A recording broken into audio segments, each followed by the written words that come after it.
Hey, welcome back to the Caribou Data Science channel this evening. Uh, I'm sorry, what I meant to say was the Precision Data Analytics channel, the channel formerly known as Caribou Data Science channel, okay? Tonight we're going to do a little walkthrough of a Debian-based distribution called Q4OS. I'll give you a look at their channel right here in just a moment. Here you go. There's the station. What to say? Fast, friendly, desktop-oriented operating system based on the Debian Linux, providing a set of dedicated utilities and specific optimizations, combined with focus on getting a productive system easily. This makes it ideal for people who want to get a working environment tailored to an individual needs and preferences. From this perspective, Q4OS is suitable for newcomers as well as experienced computer operators. So let's go over here then. I've already downloaded the ISO for us. Let's do this. Let's open up our, let's go here for a second. There we go. Let's set up a new system. New Q4OS -6.2, right? What do you say we select an ISO over here very quickly? 6.2 again, 64-bit. Debian, yes. How does it know it's Debian? That's what I'm not quite sure about. That's what concerns me. I give about 16 gigabytes of RAM, and 4 processors. Let's give it our traditional 50 gigabytes of space. That's actually a lot of space. Let's do this. Let's do one more funky thing here. Let's go to settings. Let's just change the display to give it 16 gigabytes, about 64 gigabytes of megabytes of VRAM. Let's click the right arrow to start. Now, in interest of full disclosure, I was actually this system was actually brought to my attention by one of my viewers to an anti-X channel, a video I did a little while ago. Seamless, do this.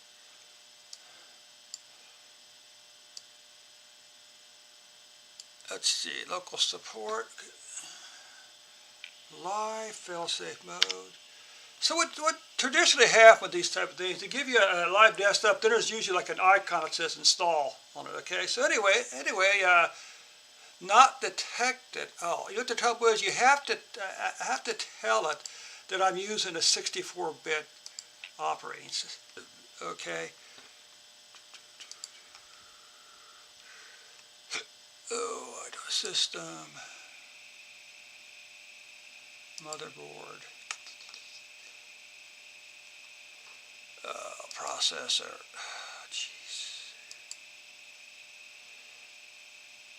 So interestingly enough, there's not a way to go back in here and do this. We're going to delete this. Even though it said Debian, I don't think I told it to do a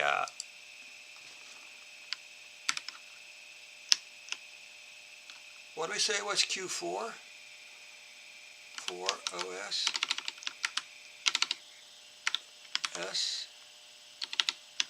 S-O-S-2.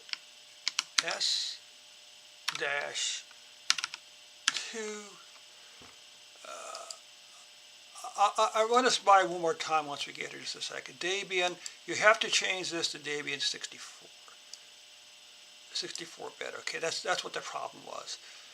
Hardware configuration, base memory, we'll get about 16. 4 processors, this size, oh, I don't know. I wonder why it says 8. I just can't imagine it. Let's give it 80. Let's give it 50. All right. And this time we're not going to pre-allocate the size. Okay. So this is kind of an interesting option. Let's go up here. We want to do change display. Give it 16 megabytes, 72 megabytes of memory, video memory, display memory, what do you call it? Okay, just in the interest of full disclosure, I say again, I have not looked at this before this. This is recommended to me. One of the people, I did a video on the anti-X, you may recall, one of my viewers of that video said, hey, you should take a look at this one here because it's really small. Suppose your full install takes about 500 megabytes. Go over here. So it'll probably give us a live desktop with an icon on it that says install or something like that, but we'll see what happens. Because we're starting out by loading the live desktop. Okay, again, this is Debian, and it is what is it again? Debian, and it is the Plasma KDE desktop, I believe. One of the, a brief historical note. Back when I was first getting started on Linux in late 90s, early 2000, KDE and GNOME were just getting started. Those were really the first two stable desktop environments. There were other people kind of went along with it. Of course, the original one was FVWM and FVWM2 and FVWM95. Then there were like small lightweight desktops like Icewind Manager, IceWM. There's one that used to be called W2. It's nothing more than a desktop and a terminal. That's the only option you had, but it's very small and very fast. And there were other ones along the way also. XFCE is also a very popular, very nice one also now. So let's see what happens here, shall we? Let's see if we actually get configure system.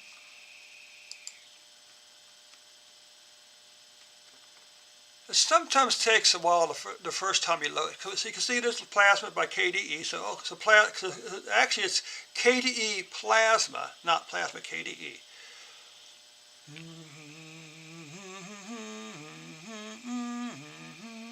Of course, as always, stop by the session and give me a few encouraging words if you're familiar with this. Any questions regarding Linux, or if you have experience using Q4OS, just drop by that chat session and let me know, okay? Let's see. Fast, powerful desktop installers. Install applications and run desktop profiler. Install proprietary codexes. Install applications. Installed. What am I doing here? You'll be directed to Q Web Resources to download and install standalone useful applications. Automatically install and configure a set of additional application tools. Don't click, you'll need. Okay, more options. Let's close this. Here's our install icon, of course. We're going to hold off on installing any extras this evening. We're just going to go with this. So let's mark our time as 7:22 p.m. Eastern Daylight Time. Yes, I'm also tempted. To. By the way, I'll mention this here as what's called a word cloud. It's actually used in what's called sentiment or text analysis. The larger the words, the more times it occurs. Okay, I'm also tempted to predict like British English, but we won't. We go next. It can correctly get very nice. English default. Yeah, that's good. Package selection, desktop, basic.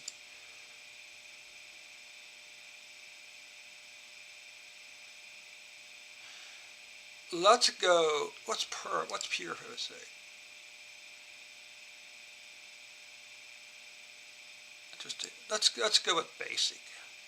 Hopefully this see entire disk. Yes, we do. We're going to encrypt the system. As DT would say, a strong and complicated password. Let's do this. Okay, there we go. Okay, username.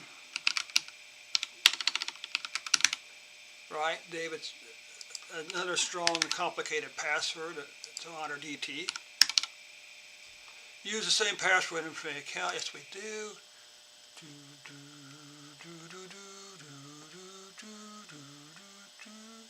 Install. So again, we mark our time at 7:22 p.m. We'll see how long it takes to actually install this, okay?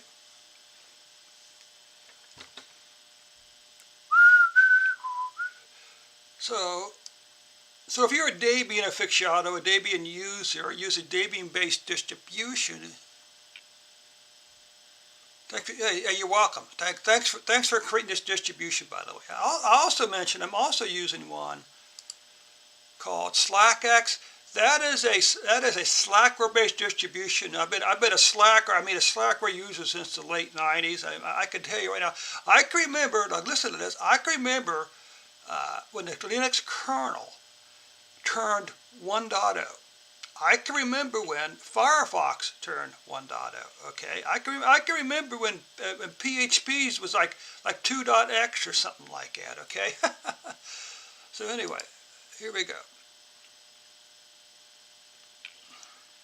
Oh, by you asked, anti-X is kind of interesting. It's another mini very lightweight distribution, but its motto is like proudly anti-fascist or something like that. Of course, Linux Mint you might recognize. All right. Let's see.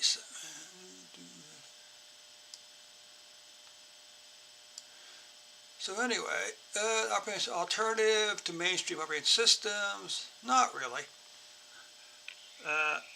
User summary, let's come back over here.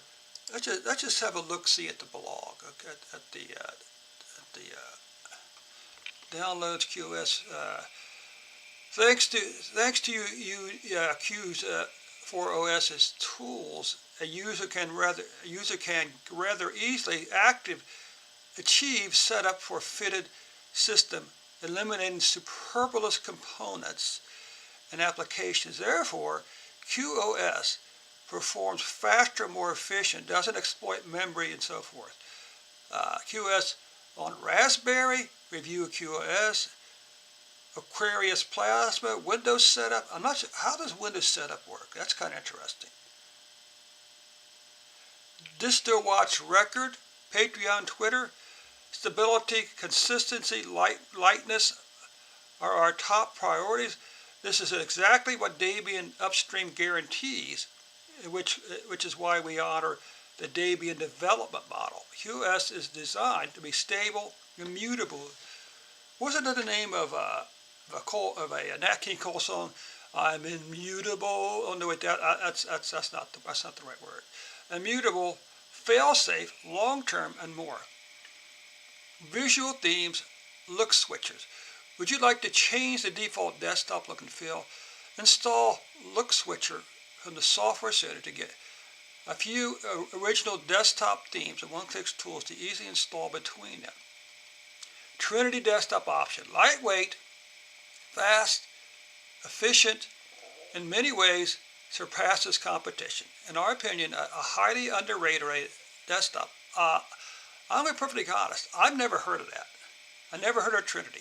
A unique alternative that makes possible setting up multiple desktop environments, typically Plasma and Trinity, set side by side without interfering with each other. Windows installer, an exclusive way to put Linux alongside Windows. Just run the setup wizard from within Windows and install QoS as easy as any other application. Although install within Windows, kernel takes full control of the hardware. That is much more efficient than running a virtual machine.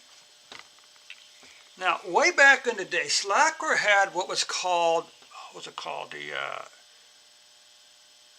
QMS-DOS or something like that. And you would actually install Slackware into your Windows file system. That's up a whole Windows file system, okay? And all right, and you look at it, and the files have like some way to kind of distinguish them from regular file systems. But you would literally run Slackware Linux within Windows.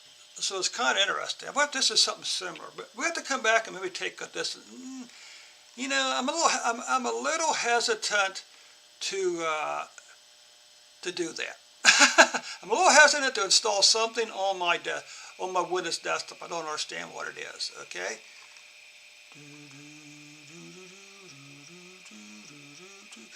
So this was 6-watt Andromeda. Interesting.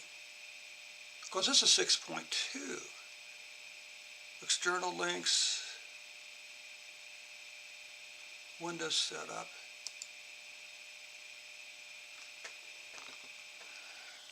Welcome to Everyday Linux User. In today's video I'm going to show you how to install Linux as a Windows application. So you won't be dual booting, you won't be using a virtual machine. Linux will be installed as if it's an application, and it's not using WSL either. And what we're going to use is something called Q4OS. So open a browser and go to www.q4os.org, and then we're going to go to the downloads page. We do it over here. So it's still taking a few moments to load, isn't it? So let's just watch this and see what happens. It's an 8-minute video, so it'll be fine. There is an installer for Windows, and all you have to do is click on this Windows setup, and then not now take me to the download unless you want to donate. It might be one of those things that you donate after you've downloaded and installed it, see if it's something you like, and that will download in the top right corner. Once it's finished, you can close the web browser and open up a file explorer. Click on downloads, open up the zip folder,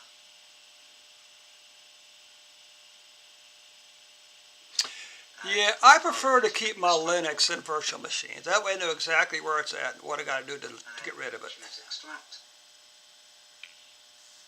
I've already done it, so you can have I can replace a file. You won't see this message. And then we want to go into. I'll be right back. Well, give me a cup of tea, okay? Don't go away.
Okay, got my cup of tea.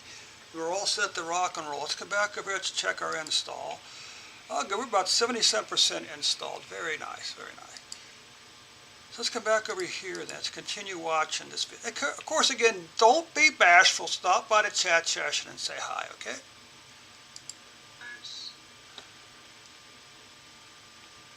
And you'll see this. So the question is, how does it? What does it actually do? Double-click that. When the screen appears, it means that the app hasn't been assigned by the developers yet. But all we have to do is click on the phone and then run it. And when this warning appears, just click yes. When the screen appears, you can leave all the defaults if you want. You can increase the size if you've got enough disk space, but you can leave all the defaults. It's going to install to the C drive. It's going to use this desktop environment here. It's 21 gigabytes, language English. Oh, look, I know some of you guys are lurking in the background. Okay, so don't be bashful. Okay, I see 2 viewers there. Why aren't you people stopping by the chat session? This is a password you want to be able to use for Linux. It doesn't have to be a Windows password. And click install. And you can see how long it's going to take. It says 3 hours. I get the feeling it's going to be a lot shorter than that. It's coming down very quickly. You can see after the download stage completed, it does the extraction. When the install is finished, all you have to do is reboot your computer. So I'm going to do that now. Typical. That's Windows for you. So the first boot takes a little while to take place, as you can see. And as you can see, I'm actually in Q4OS. That looks like Debian.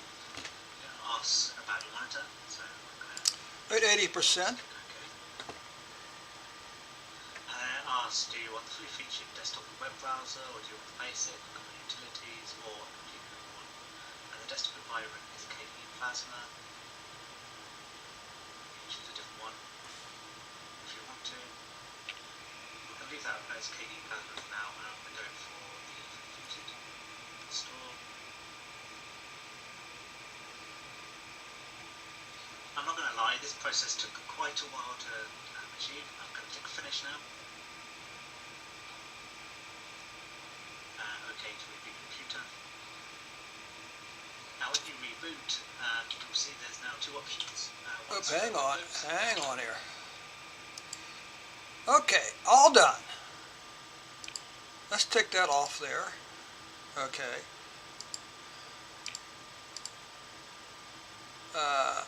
Let's do a shutdown. So that took about, it only took about 13, 14, 15 minutes to do the initial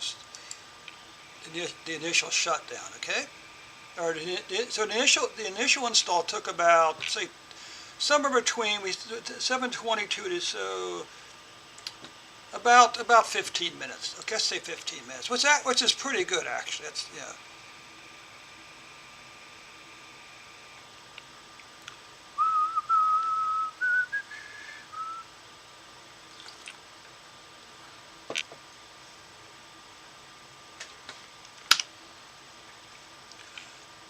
Then we'll come over here like so.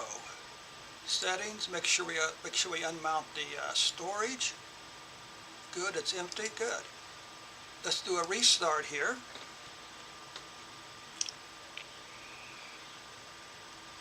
I'll just remind you what I did. I told it to dynamically allocate the space. So we'll see what that actually does for us.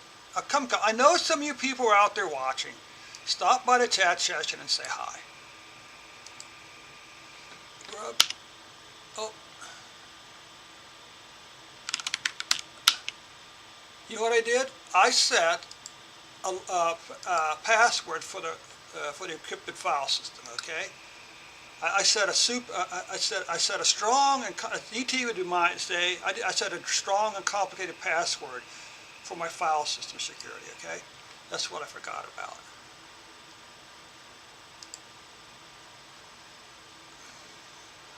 So it's enter my strong and complicated password, decrypt master key.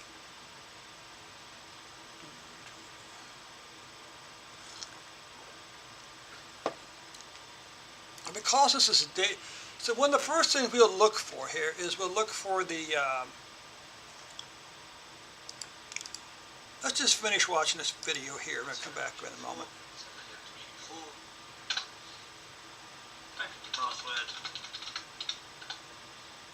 Here we are. We are now at the welcome screen. Run the desktop profile, install applications, install codecs, do screen saving, so auto login hardware, and see the rest of Q4 as in the background. So that's how you install Q4OS. loading QoS operating system, Andromeda, Plasma Desktop.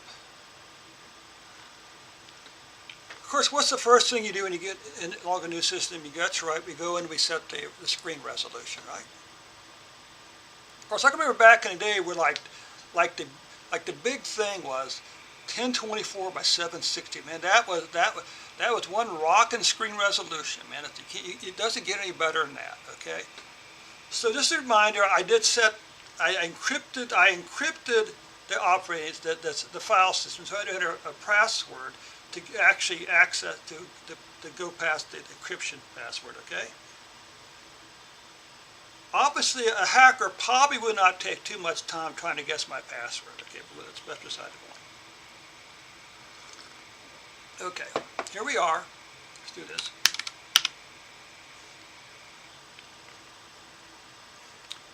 Again, this is Plasma by KDE Desktop.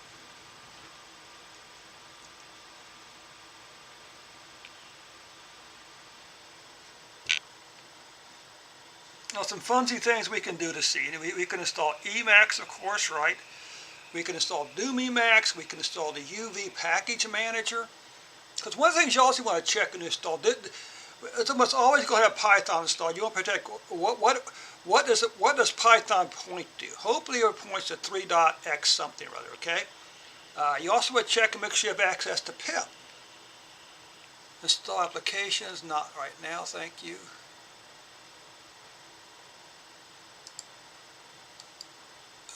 Desktop display configurations.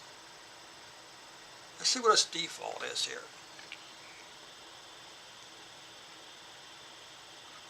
Oh, that's fine. That's good. That's good. Let's go over here. Do we got a terminal available? No, we don't. Over here.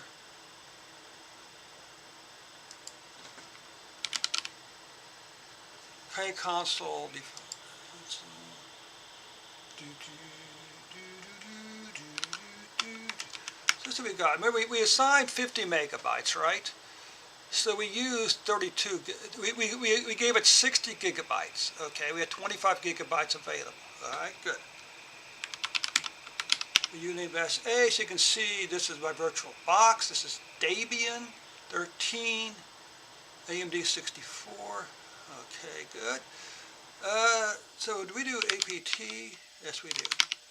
So let's check over here first of all, see if we got a package manager update over here, development. Let's do it. Kate, an advanced text editor, very good. Utilities, Calc, system. I'm looking for a package manager.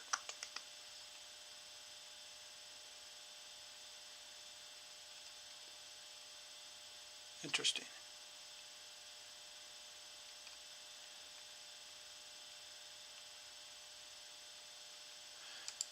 Okay, so this is a lightweight installation. What we're looking for is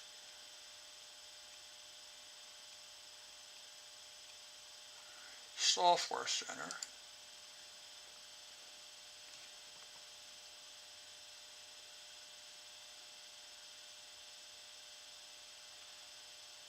Install apps. What we want to do is, what does that do?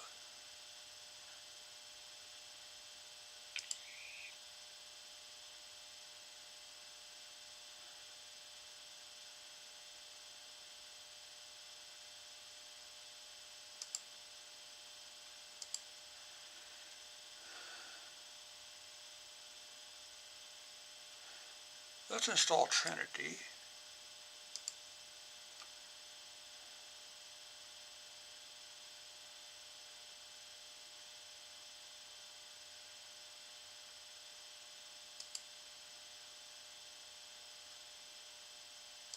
Interesting.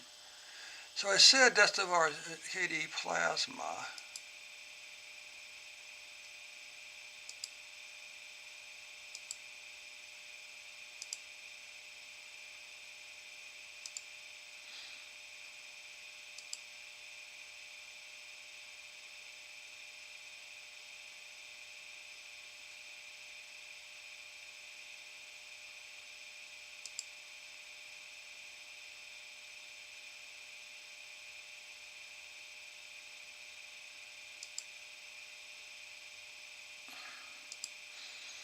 So this is interesting.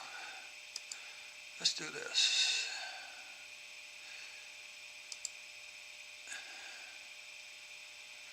So it's interesting. I didn't actually see how to update software.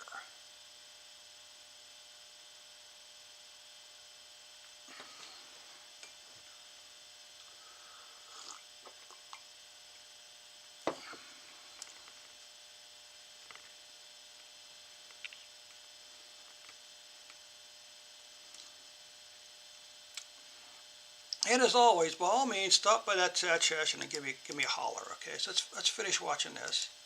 Linux as an application inside of Windows. Now, this isn't new technology. In fact, it's very old technology.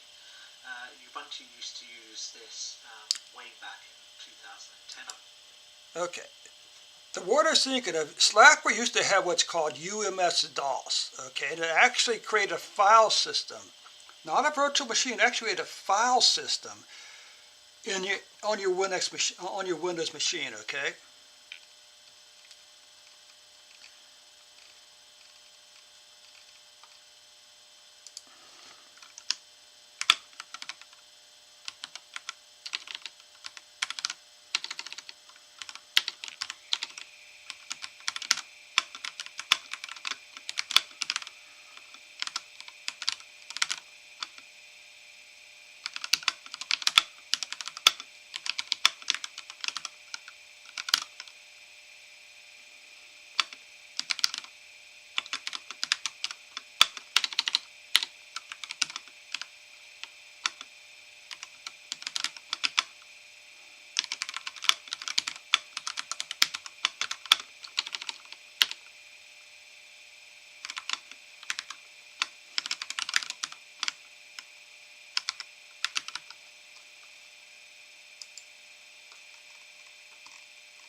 The thing about UMS-DOS, it was a pain to uninstall. I mean, because there was like all kinds of. It was called Wubi, W-U-B-I. So I'm going to call this Revenge of Wubi. Do I recommend that you use this method of installing Linux? Actually, no, I don't. It's like a halfway house between dual booting. Now, I don't particularly like dual booting as an option because you're one Windows update away from disaster. Installing it this way, you're at the mercy of Windows as well. So it's still installing some stuff there, good.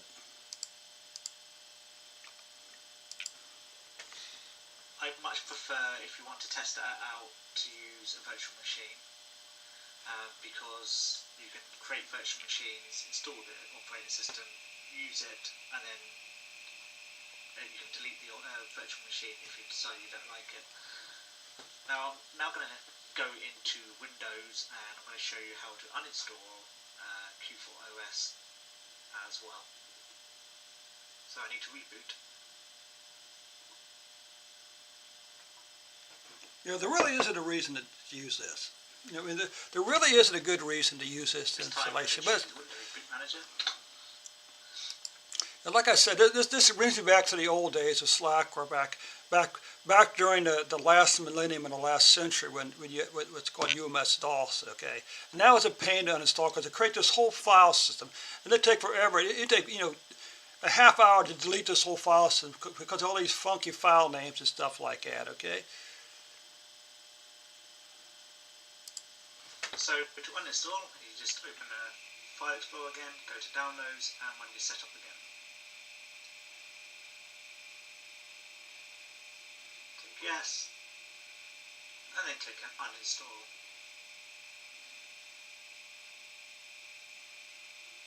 And that's it. You can click Cancel. And when you reboot, now when you reboot, it doesn't come up with the boot menu, Q4OS is gone, and you're left with Windows as it was before. So, how do I feel about it? So using this Wubi installer, you can install Q4OS as if it's an application within You know, Windows. it's like with it's like Oracle Virtual Machine and other things, like products like that. There isn't a reason to do this. There's no reason to install Linux directly into your Windows file system. Okay. You choose either Windows or Q4OS, which seems like a great idea, but I think you're not far away from disaster if you do this. I prefer using a virtual machine over either this method or indeed your booting. If you want Linux on its own, then install it onto its own machine. If you want Linux and Windows, have one of them as the main machine and the other as a virtual machine. That is my personal preference, but this... Two views. Okay, we got two views out there. How come installation request process requested to log off this session? You want to log off? Yes, we do. So at the login screen, we should be able to select our desktop environment, okay?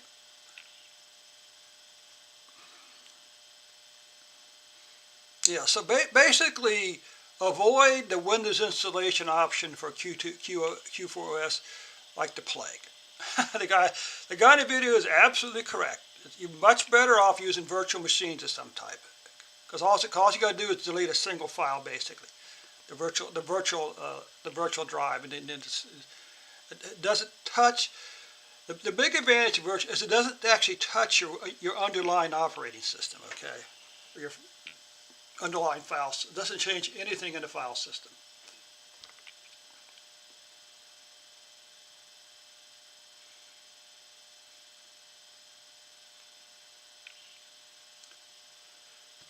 So this is kind of interesting, isn't it? You told me to log off, and now nothing's happening.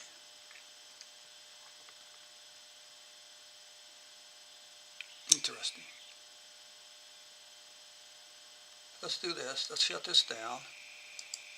Now this could just be me being impatient. Okay, I understand that. All right, this could be me just being a little impatient. It may not be Q4OS at all. You know, it could be they had to do some final configuration, but we'll see what happens here now, won't we?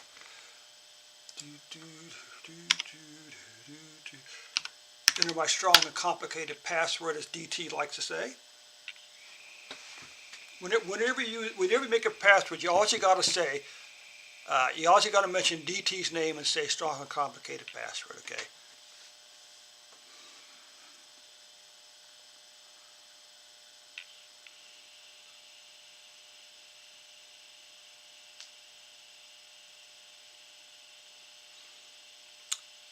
Now, to me, this is a little slow. Okay, this is even normally with you like on other encryption systems, you normally get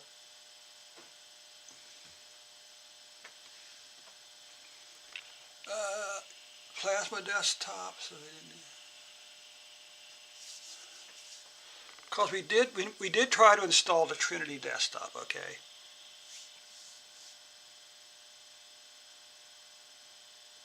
I think XSC is probably a little lighter on resources, probably loads a little quicker.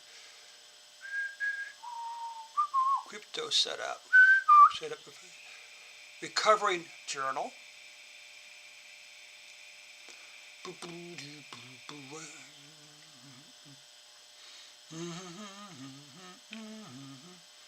Now, when I looked before, I didn't see anything in the package manager to do an update, which is kind of odd.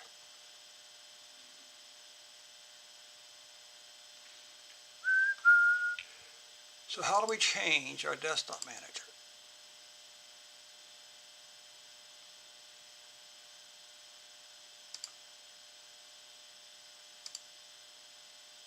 Interesting, okay.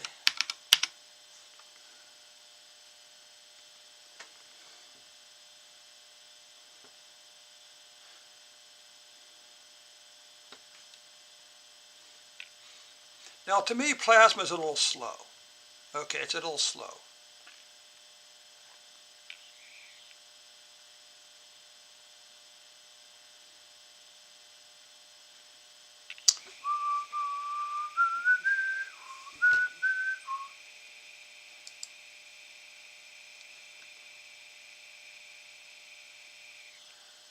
So you come up here.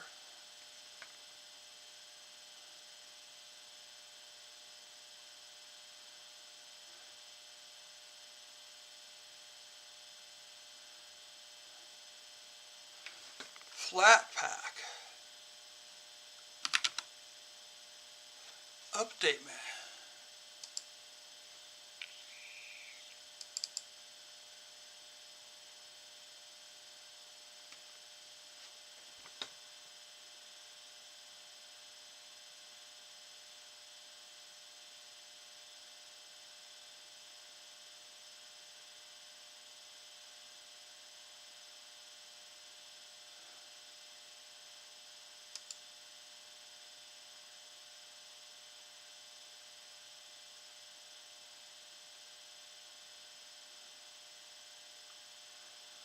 So maybe these are things that are recommended to be installed.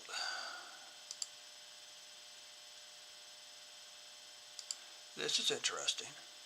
Why are we seeing a Windows style update manager? That's kind of interesting.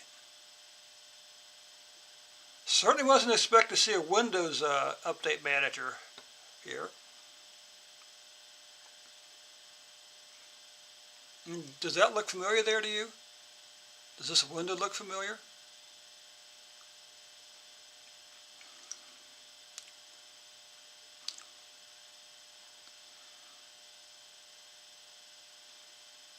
Now, I'm not sure what this actually uses. This could use Flatpak, and we know apt's installed, right?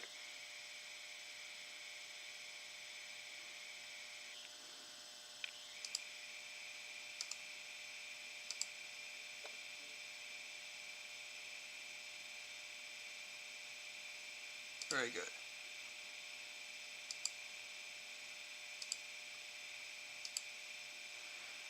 Plasma Discover Software Management Suite.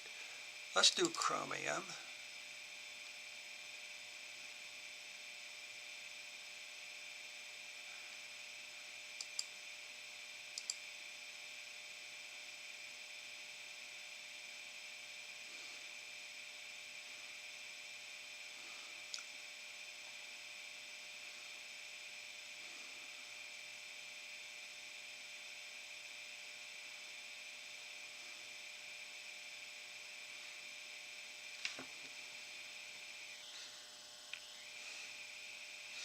Now, because it uses apt, you can use the apt update apt upgrade command. But of course, that's not really a desktop function. I mean, that's not really a desktop solution. I mean, that requires you to actually go to the command line, which is what desktop Linux is supposed to keep us from doing, right?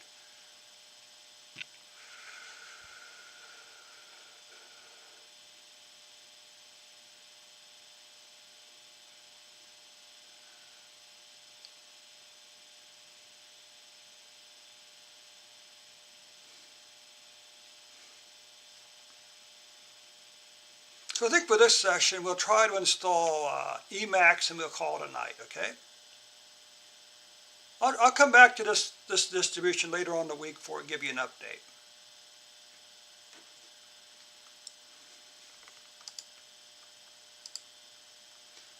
Now, let's just check up here. Emacs. What? No Emacs?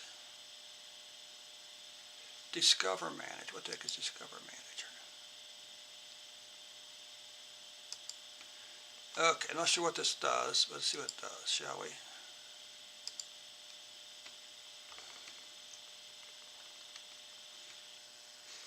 Now, we shouldn't be surprised that a lightweight desktop version of Linux doesn't have Emacs available. Okay, that shouldn't come to a big surprise to anybody. All right.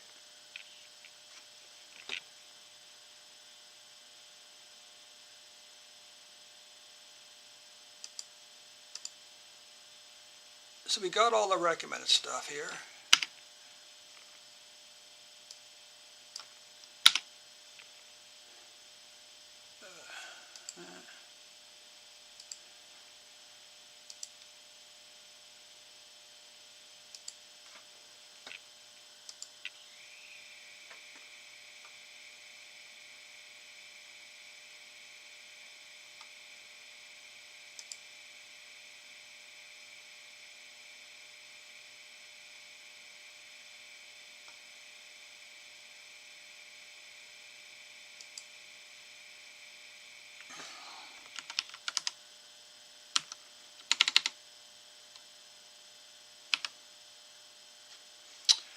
So it doesn't have,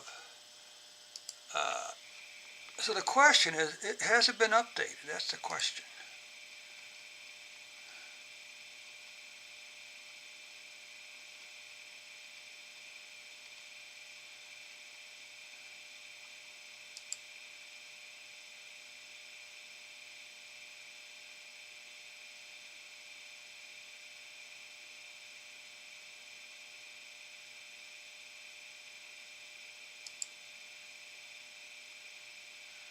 H-top. There's the memory. We're using 1.2 gigabytes of 16 gigabytes of memory swap.